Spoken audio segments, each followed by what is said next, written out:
I have a lot of things written down here. Love that. Will not use all of it. Definitely not, because it's a lot. But just something that's always been on my heart for a really long time has been how our emotions affect our relationships and our relationship with God. So yeah, because for a long time I struggled with relationships with people.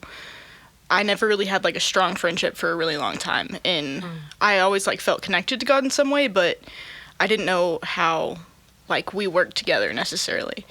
And something I started to realize, it took me a really long time and a lot of people to help me with it, but you have to know yourself before you try to have authentic and true relationships with other people. Because if you don't know yourself, then you can't have that kind of relationship with someone else. You can't begin to understand other people.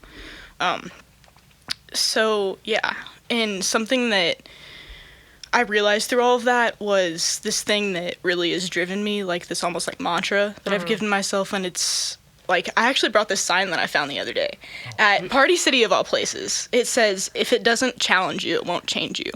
In my own words, I've said, like, if you don't have to think about something, or if it doesn't like strike you in some way, you're not going to be able to grow from it.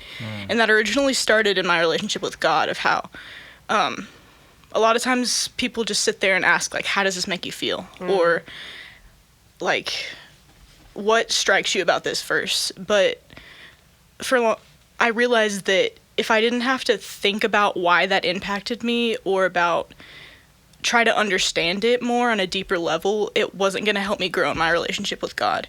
And I limited this just to my relationship with God for a long time, but then lately I've started to realize that this goes for anywhere in your life. In your relationship with God and your relationships with people, or just making decisions about your life or what you want to do.